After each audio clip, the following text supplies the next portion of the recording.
is Tina Holtz from the Energy Saving Initiative, Carl Benfield on my right from Preston Power, and then Ben Dodd from the Green Box Community Energy Cooperative. So let's welcome our speakers this afternoon.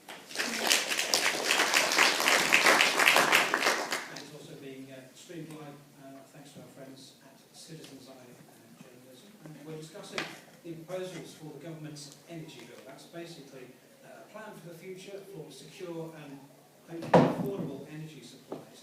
The government has told energy companies that by the year 2020 they can add £7.6 billion to household bills that are paid for new power plants, wind farms and other methods of power generation. But by allowing those higher charges, it's hoped this will give energy companies the confidence to invest in cleaner power. But will it work, and how will it all work? Well, our speakers will be briefly setting out their views on the energy bill this afternoon. The question is, how can the energy bill guarantee we have the energy we can all afford? Let's go to John Ashford.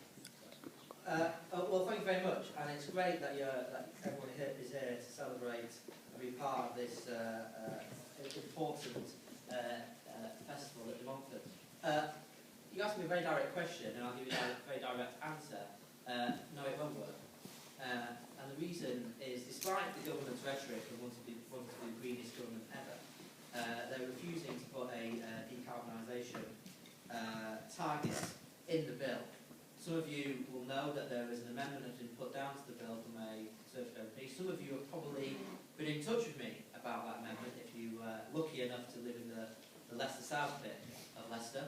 And the government appear to be dragging their heels on this. And I think without giving an explicit commitment to a decarbonisation target by 2030, then the industry just simply do not have the confidence to do the stand on many of the matters that we're going to be discussing today. So, sorry to sound like a politician, but then that is my day job. I'm afraid the government's bill, I don't think, is going to work. And more generally, I think the signals that the government has sent out are very discouraging on the matters that we all have an interest in. I mean, I was just looking at some of the statistics this morning. Independent analysis shows that investment in renewable energy has fallen by half since the government came to power in 2010. Investment used to be around 10.6 billion. It's now around 5 billion. Clean energy investment in the UK reached $9.4 billion in 2011. It was 11 billion in 2009. It's just 3.3 billion in 2010. We've fallen to 13th in the world. Of course, many of you will be familiar with the government changing its position on the solar panel decision at a sort of moment's notice. So again, what signal does that send to industry? So I'm afraid, although the government has rhetoric on wanting to be the greenest government ever, I'm afraid it doesn't match up to the reality. So sorry to start off with a kind of pessimistic, disappointing outlook, but I'm afraid I don't think the energy bill is going to meet the kind of ambitions that I'm sure all of us in this room wanted to. Okay, I know we're just setting out the arguments at the moment, and hopefully people will be getting their questions ready for John shortly. Just one thing I'll say to you is, has Labour set a decarbonisation target? The Labour Party have said that it is our policy that we should have a decarbonisation target, and indeed the only UK politician to ever wanted to implement such targets is Ed Miliband, because he was, of course, the Climate Change Secretary under the last Labour government, and he's now the leader of Labour. A policy to have one, but we haven't set. It will be our policy to have one if we are fortunate enough to win the next election. Right, but no commitment yet. I think that's as strong as you'll get from a party 2 years away from a general election. I think that's a reasonable enough commitment. I mean, we're not written a manifesto yet, because we do have 2 years to go. Okay, more questions on that very shortly. Tina, give us your ideas on the government's bill. Well, I read the energy bill, although I looked at the words. It's not the most accessible document. I did a search on the word energy efficiency. I did the search on the word efficiency, and I actually couldn't find it in the bill. Energy efficiency has been the Cinderella of the energy world for too many years. It is now starting to be addressed, sort of, with the Green Deal, and perhaps a bit more with the ECO, which is a grant for things like external wall insulation. I would like to see something that seemed useful more about the legislation around making it impossible to buy appliances that aren't energy efficient, light bulbs and so on.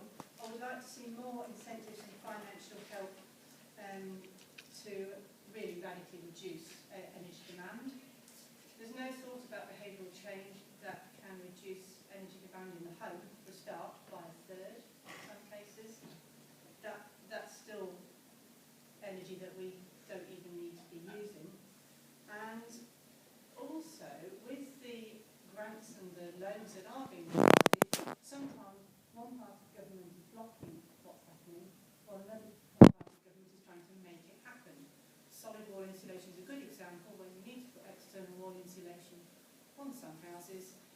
In some parts of the country, the councils will actually block that just because it will change the look of the house. This is for houses that haven't got a look that particularly needs to be preserved. But at the same time, they're putting money into the grants that will hopefully encourage people to make their houses insulated. So they're putting money into one thing and blocking it through the planning process because they haven't linked the two things together sensibly yet. So these are things that I didn't see in the energy bill, as far as I'm aware, based on what I understood. And I think we should be putting a lot more effort into reducing our future risk of energy prices, future risk of climate change.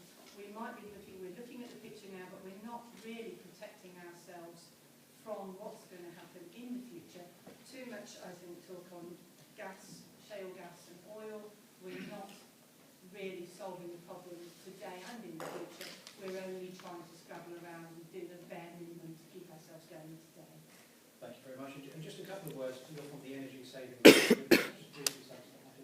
Energy Saving Cooperative is the UK's newest large cooperative, I think, and our focus is on energy saving in the home, where we operate so far in Oxfordshire, Birmingham and parts of the East Midlands. We offer a free home energy visit, and then what we're trying to do is to use our larger scale to negotiate good deals nationally on certain products, the expensive things that you sometimes need for your home, like gas boilers or insulation. We try to work with local tradespeople. We choose our local tradespeople carefully. We want them to be the best conscientious tradespeople to do the work. We want to push work into the local economy. And we oversee it, we project manage it, we bring in expertise to make sure it's done well. We also can bring in fair finance.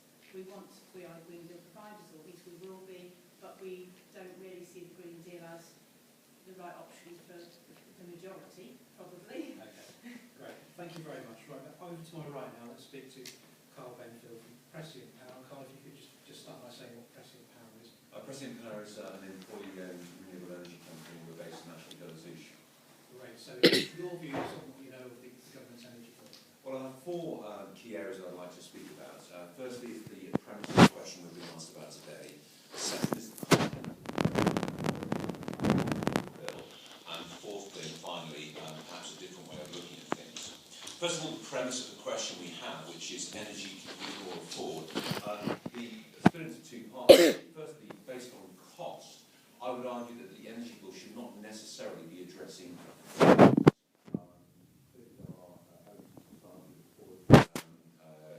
the most vulnerable society that need to be protected from energy price cost.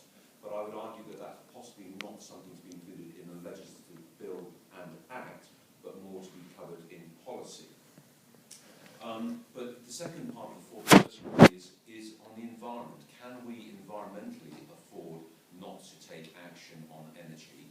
And I would suggest that this is a suitable thing to be included within an energy bill, which will become a legal act, and therefore we should be focusing on that, and that's really what I'm trying to address this afternoon.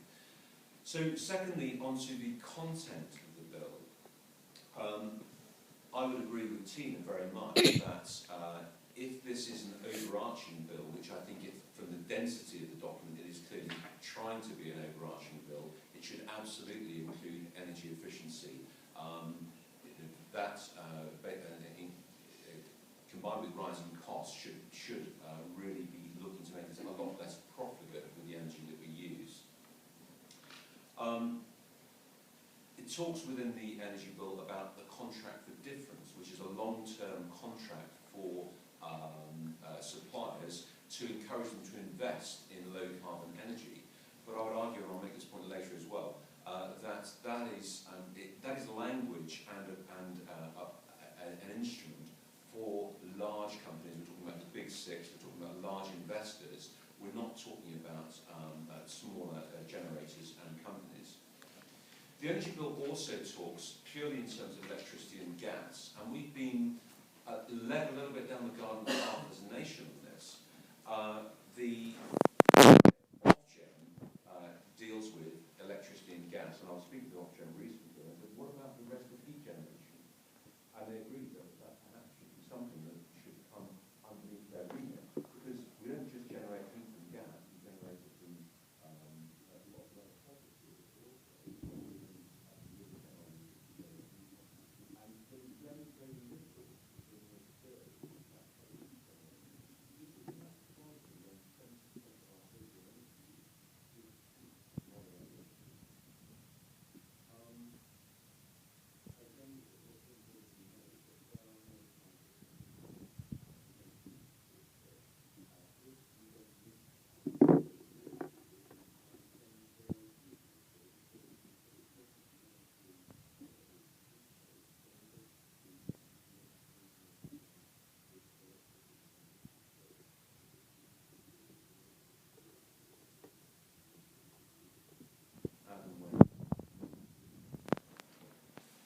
So that's the content of the bill. I'm going to just compare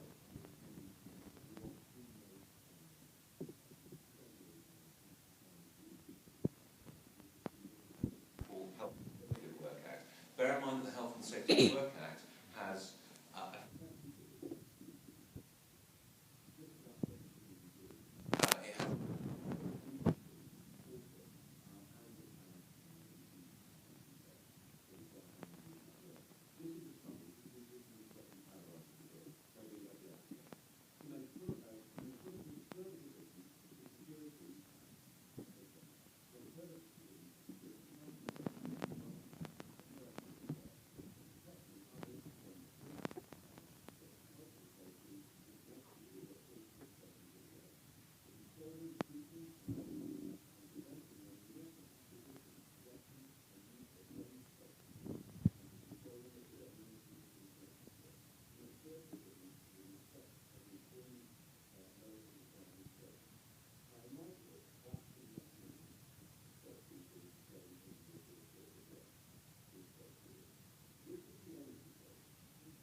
during a commissioning period for imposing fees in connection with certain costs incurred by the Secretary of State and for connected purposes. Everyone got that? I have no idea what that is about. I used to be in the military, and in the military, one of the first rules of operation is selection and maintenance of the aim. Now, I would say that the 1974 Health and Safety at Work Act is very clear. It's about protecting people from injury or death. This bill attempts to achieve multiple issues and cover multiple subjects and doesn't do any of them properly. And I would suggest that actually it's just been added to and deliberated over in order to politically weaken it. And I think that's a huge issue. So it's overly complex and it's written for big business. So finally, where do I see we should go with this? I see that as a nation we should be democratising energy. Yes, we have a national grid. That's a wonderful thing that we should treasure. We should be encouraging people to generate and save their own energy as much as possible and take it away from big business. We've seen a lot about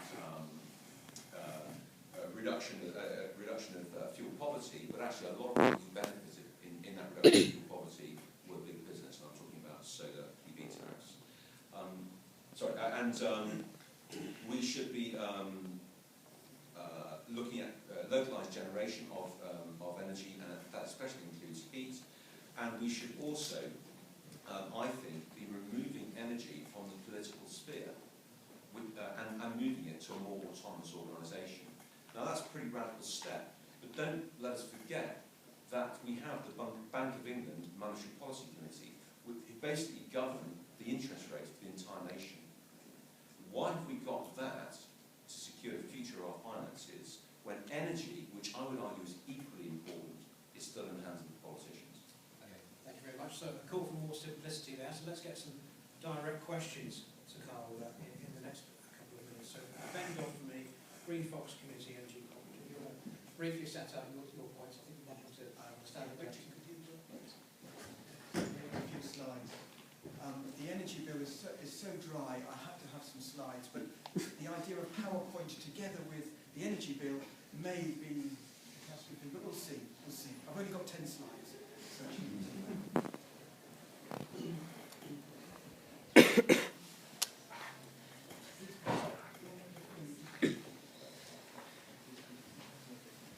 okay. Thank you very much, Simon. Yeah, my name's Ben Dodd.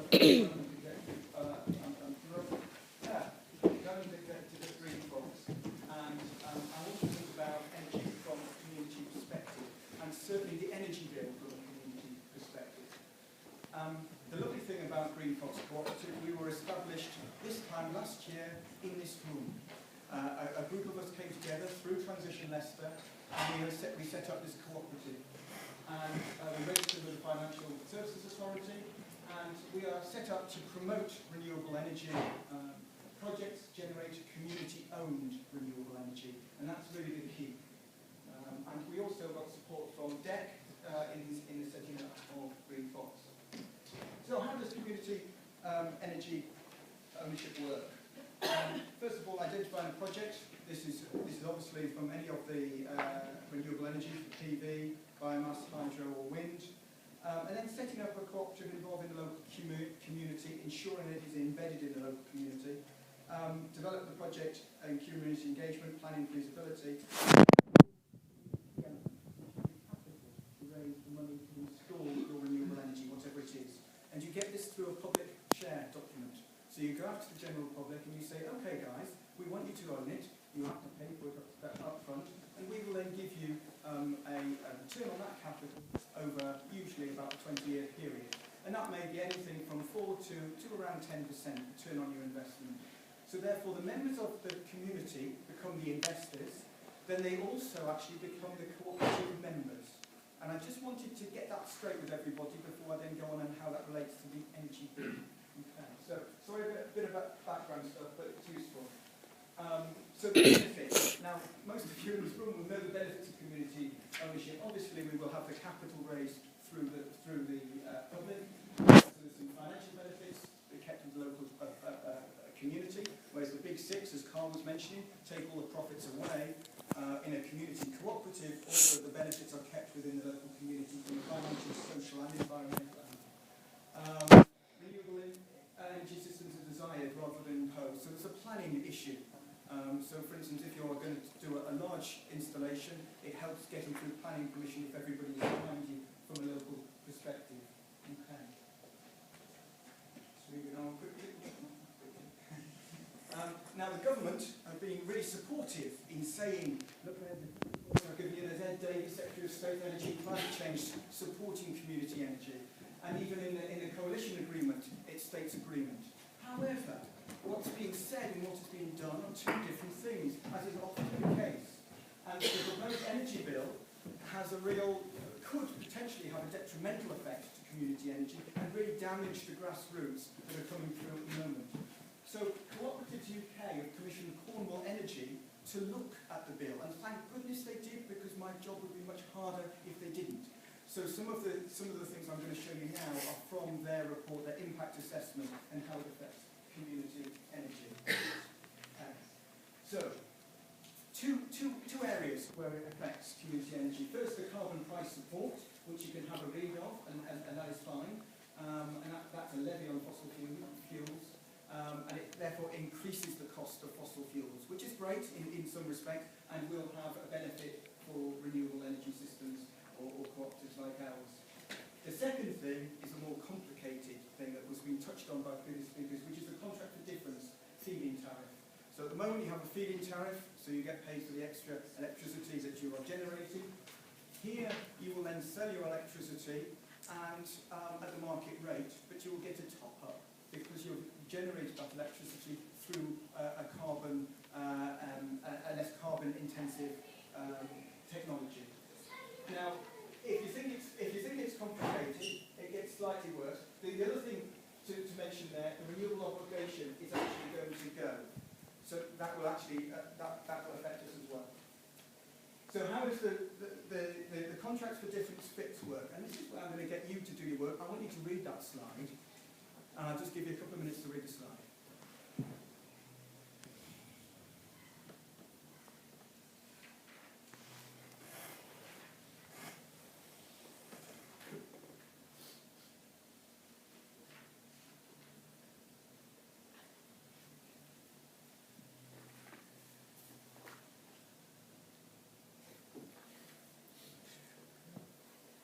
Again, you can start to see how difficult it is to actually get any grasp of what's going on in their thinking. So how does then that affect community energy? Well, Cornwall Energy come up with 5 areas. Participating in the system requires a high degree of technical knowledge. And let's face it, community cooperatives set up by people like me in transition, we're not highly technical people. We want the best for the community, and we do it with a lot of goodwill, and so therefore it may actually become much more difficult for us. Smaller generators actually receive lower prices for the energy that they're actually selling, which is a disadvantage. And with the end of the renewables obligation in 2017, there will be no requirement for larger companies to buy from smaller ones. So there's no pull, so nobody's actually wanting to buy the energy that you're actually creating, and that is a huge disadvantage for us. So recommendations. Let's see, they're all recommendations saying, well, hang on a minute, guys, stop, wait, please consult a little bit more. We're recommending the government should undertake a systematic analysis of how the proposals put forward in the energy bill are likely to affect community energy projects. There should be a minimum annual target for new generation capacity from community schemes. I'll come on to that in a minute. A different price support mechanism is needed for community energy projects above 5 megawatts. So when community starts to get larger, going into 5 megawatts, we need support doing that. I'm nearly there, Simon, I'm nearly there. Recommendations continue. Government should offer information and advice to small developers, again just helping us through this maze of words. And wider measures need to be put in place to encourage a more diverse energy market to try and break up this big six that we've been talking about. Ofgem are looking at it, and it's called this liquidity in their terms, so if you see that, you know what that means. There's more on the Cornwall Energy's impact assessment, and there's a website there to look at for you. But lastly, I wanted to end on something positive, because it's very easy to sit here or stand here and be very negative about things. So cooperative, this is a proven model, okay? We're working, Greenfox is working with a company called Share Energy, it's not for profit, trying to promote renewable energy community-owned projects throughout the UK. And it's a spin-off from Energy for All, and they were responsible for 10 cooperatives worth 20 million in investment. They are up and running already, and have over 7,000 members. So look, we are moving. Share Energy was responsible for UK's first renewable heat cooperative at Woolhope Woodheat. That's what I've been doing for the last 2 years, working with them on that. And last but not least there, Greenfox has just secured its first project in Leicestershire this week to install a 1.5 megawatt wood heat plant at the local college in Hinckley. So we will be preparing the share offer document very shortly, I think in the next 2 months. So please, if anybody's interested in being involved in that, please see me afterwards and I can give you more details about that. But just to give you hope, one last bit of hope, Simon, in Denmark, 23% of their energy is owned by the community.